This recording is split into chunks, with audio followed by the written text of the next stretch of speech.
Once your team is ready, it's time to share your new brand with the world. So external communication plays a pivotal role in introducing the rebrand to the public, to your clients, to your business partners, and everybody else that might be involved somehow in the brand. It shapes the initial perception of the new brand identity, and it communicates the reasons behind the change. This is a big chance to talk about those reasons, the purpose and the why behind your brand.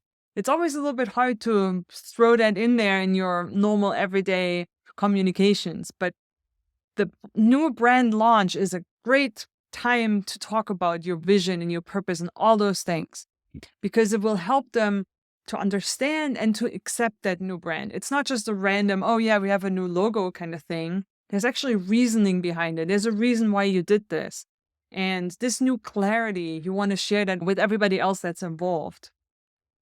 When you first introduce your new brand, it's a great time to discuss your purpose and your vision and your values and all this. Not all at once, but as a campaign. You want to create excitement. You want to create anticipation and a positive sentiment all around. And all those things together, they will contribute to a successful brand launch. What are your key communication channels? That depends a little bit on your brand, obviously, but the main ones are social media. So platforms like Facebook, Instagram, Twitter, LinkedIn, TikTok, whatever. They're powerful tools for sharing your visual and textual content about your rebrand. So they should definitely be part of your launch strategy.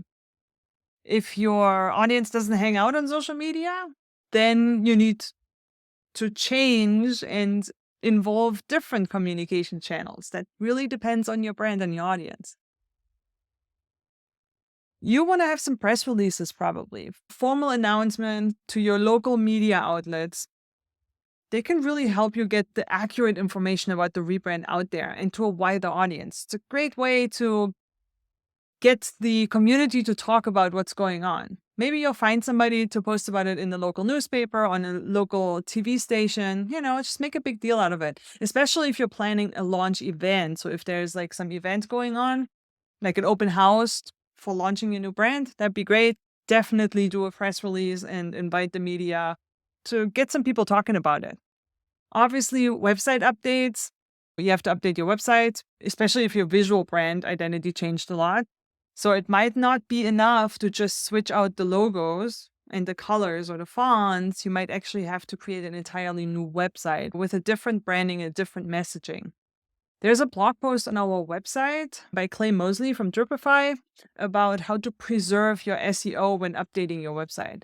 So this is really important, especially if you're changing your business name during a rebrand, because you want to make sure that you preserve that SEO and that it doesn't get lost when your URL of your website changes because your business name changed.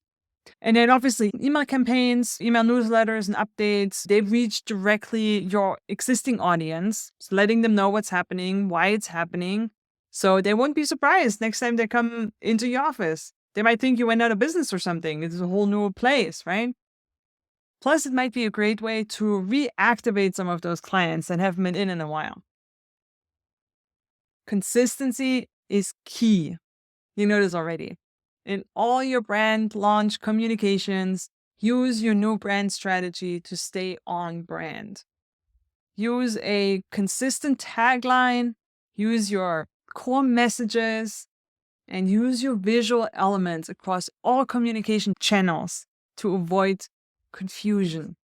This is crucial because you want to be sure people understand what's going on. Share the story that explains the purpose of your rebranding and the benefits. Be very clear and concise about that.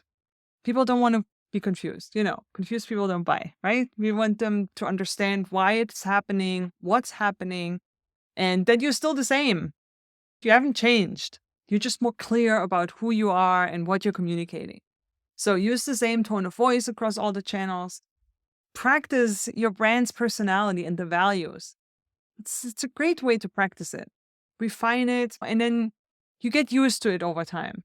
If you never paid attention to this, Might feel a little bit strange in the beginning, but think about your brand persona that you created. You figured out, this is my audience, this is my competition, here's how I need to show up to be different, and here's how I need to show up for my audience. So this persona, this fictitious person, keep that person in mind when you're creating content. How would this person show up? How would this person talk and behave and share certain information? Check in on your team and the people creating content for you if you're not doing it yourself. Make sure they understand how to do that as well. Again, this is not something that necessarily happens overnight. This needs some training and some practice, and it'll get easier over time.